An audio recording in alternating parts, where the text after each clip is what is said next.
आ गया और कहने लगा कि आप सब लोग इसी की पक्षधारी करते हैं। ये मेरी बेटी का पति है, इस नाते ये मेरा जमाई हुआ, तो ये मेरा अधिकार है ये कि उठ के मुझे प्रणाम करे। और दक्ष ने यहाँ भगवान शंकर को श्राप दे दिया कि आज से तुम किसी भी यज्ञ में भागीदार नहीं हो। इतना सुनते ही नंदी जी को क्रोध आ गया और नंदी जी दक्ष से कहने लगे, दक्ष प्रजापति, तुम अपने आप को कितना बड़ा समझते हो? जिसने सारी सृष्टि चलाई है तुम उसको श्राप दे रहे हो। तुम्हें इसका दंड अवश्य मिलेगा। जितने ब्राह्मण यहाँ तुम्हारी सभा में बैठे हैं और तुम्हारी पक्षधारी कर रहे हैं वो पाखंडी हो जाएंगे।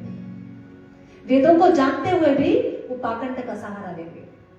इधर नंदी जी को बड़ा क्रोध आ रहा था। अब ब्राह्मणों ने भी नंदी को श्राप दे दिया कि जितने शिवगण हैं वो सब पूजा के अधिकारी नहीं होंगे। दोनों तरफ से श्राप बरसने लगे। भगवान ब्रह्मा और विष्णु ने खड़े होकर सबको शांत कराया और दक्ष वहां से चला गया। अब इसके बाद दक्ष प्रजापति ने एक यज्ञ का आयोजन रखा जिसमें सबको बुलाया, लेकिन भगवान शंकर को नहीं बुलाया। इससे पहले ही एक घटना घटती है। भगवान शंकर और मां पार्वती एक दिन घूमने के लिए निकलते हैं तो दंडकारण्य वन में भगवान राम को और लक्ष्मण को सीता जी के वियोग में भटकता हुआ देखते हैं। वहां भगवान शंकर करुणा निधान कहकर भगवान राम को प्रणाम करते हैं। तो मां सती पूछती है, प्रभु आप करुणा निधान हैं, आप राम जी को करुणा निधान क्यों कहते हैं? ये साधारण मनुष्य अपनी पत्नी के वियोग में दर दर भटक रहा है, आप इनको करुणा निधान कह के क्यों बुला रहे हैं?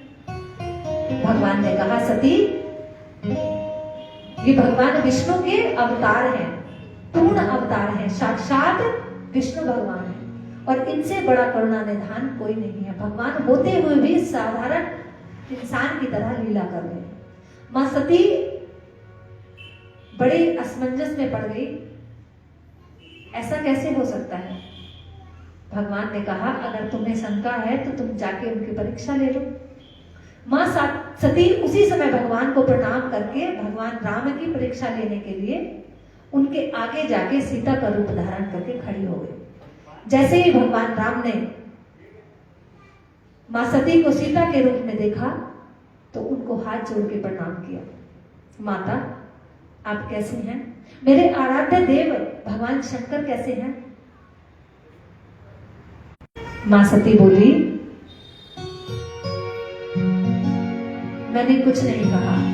कछु न परीक्षा लीन गोसाई, कीन प्रणाम तुम्हारी। अब तो मां सती अपने मन ही मन बड़ी लज्जित हो गई। भगवान शंकर ने उसी समय मां सती का त्याग कर दिया। आकाशवाणी हुई कि प्रभु आपके जैसा त्याग कोई नहीं कर सकता, दूसरा कोई ऐसा संसार में बिल्ला नहीं है जो ऐसा त्याग कर सके। मां सती समझ गई कि प्रभु ने आज मेरा त्याग कर दिया। भगवान ध्यान में लीन हो गए और मां सती भगवान की सेवा में लग गई। अब वो दिन आया जब दक्ष ने यज्ञ शाला रचाई और वहां भगवान को निमंत्रण नहीं दिया। इंद्र और इंद्राणी आकाश मार्ग से उस आयोजन में जा रहे थे आपस में बातें करते हुए। तभी मां सती के कानों में ये बात पड़ी कि मेरे पिता के यहाँ यज्ञ हो रहा है। मां सती भगवान के पास गई और प्रभु को जगाते हुए बोली, प्रभु पिताजी के घर में आयोजन हो रहा है और पिताजी ने मुझे नहीं बुलाया, आपको नहीं बुलाया। भगवान बोले, सती बिना बुलाए नहीं जाना चाहिए। तब मां सती आग्रह करने लगी कि मेरे पिता का घर है, इतना बड़ा आयोजन है, आप मेरे साथ चलिए, मेरा बहुत मन है अपनी माँ और बहनों से मिलने का, पिता से मिलने का। भगवान नाना प्रकार से मां सती को समझाते हैं पर मां सती नहीं मानती, क्योंकि होई है वही जो राम रचि राखा। अब तो भगवान ने कहा अगर तुम जाना चाहती हो तो तुम जाओ, नंदी आदि गणों को अपने साथ लेकर अपने पिता के घर जाओ। सभी गण मां के साथ दक्ष के इस यज्ञशाला में पहुंचे।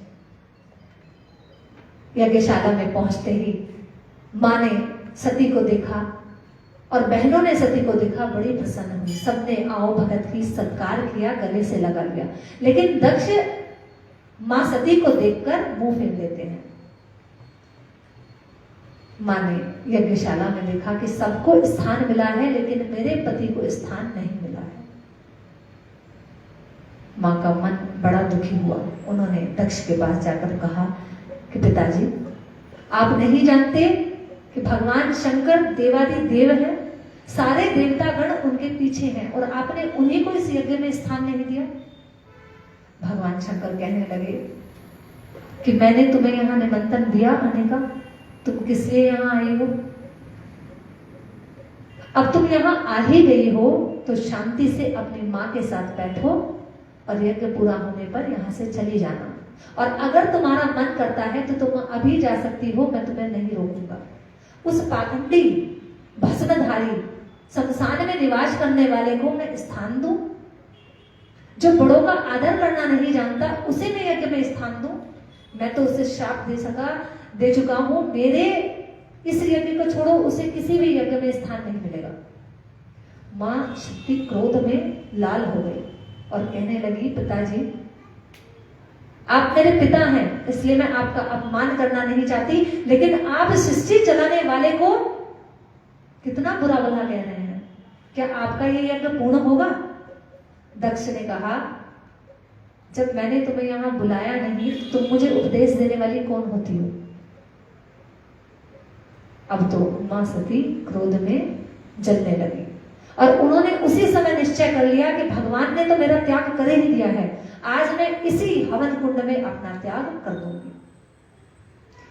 मां सती क्रोधित हो गई और कहने लगी कि आज आपने इस तरह मैं करके जितना भी कुछ कहा है,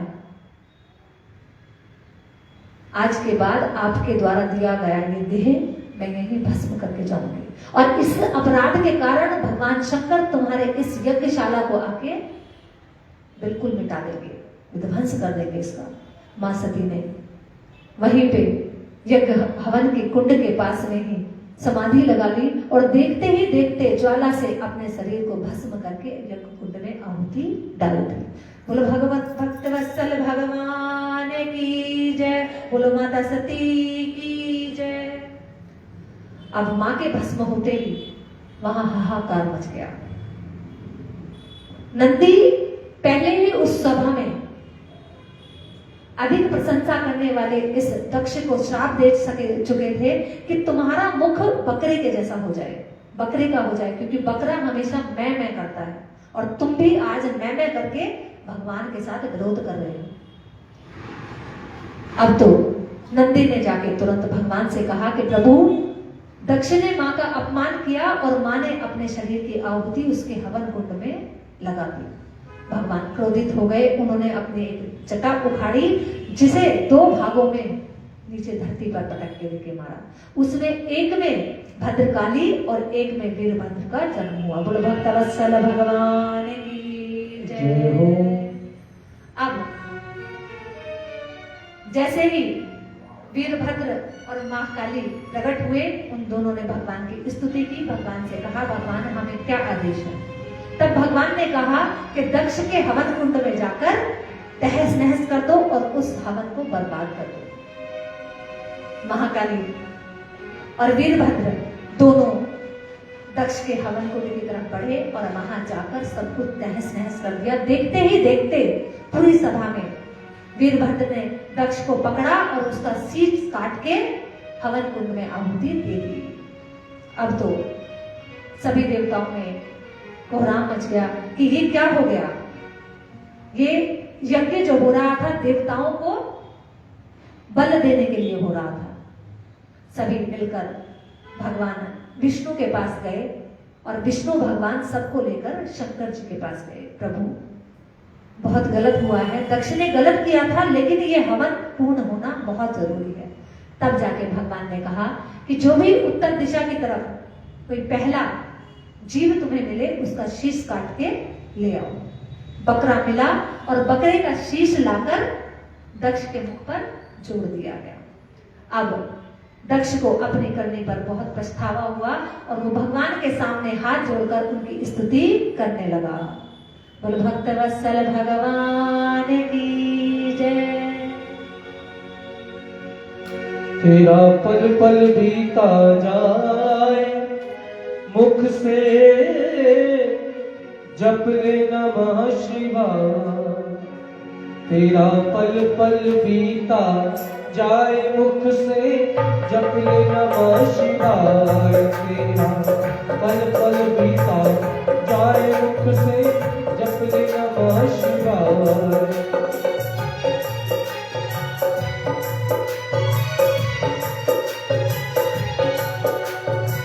जप ले नमः शिवाय मुख से जप ले नमः शिवाय। जप ले नमः शिवाय मुख से जप ले नमः शिवाय। तेरा पल पल बीता जाए मुख से जप ले नमः शिवाय। तेरा पल पल बीता जाए मुख से जप ले नमः शिवाय।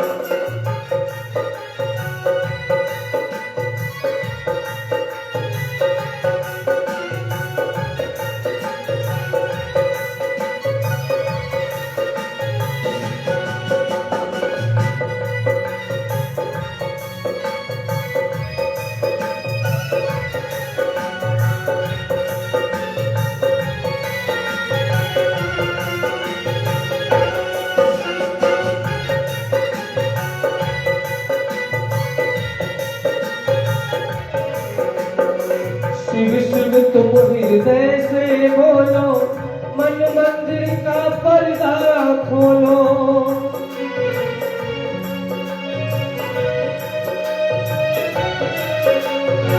शिव शिव तुम हृदय से बोलो मन मंदिर का पर्दा खोलो।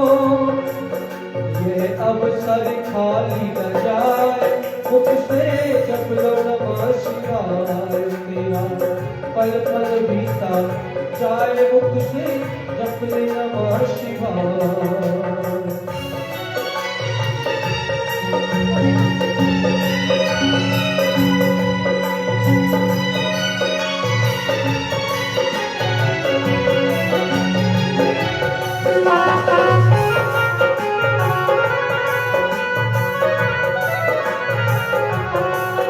यह दुनिया पंछी का मेला समझो उड़ जाए अकेला। दुनिया पंछी का मेला समझो उड़ जाए अकेला। तेरे साथ न कोई जाए मुख से जप ले नमः शिवाय। तेरा पल पल बीता जाए मुख से जप ले नमः शिवाय।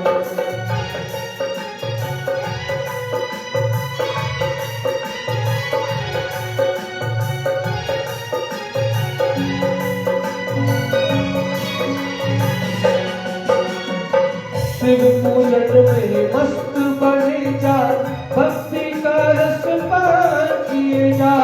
शिव पूजन में मस्त बने जा भक्ति का रस पान किए जा।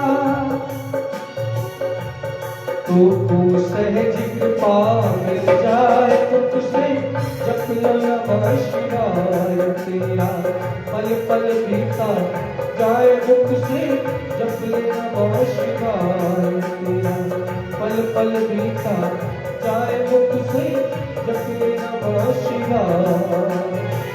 जप ले नमः शिवाय मुख से जप ले नमः शिवाय। जप ले नमः शिवाय मुख से जप ले नमः शिवाय। तेरा पल पल बीता जाए मुख से जप ले नमः शिवाय। तेरा पल पल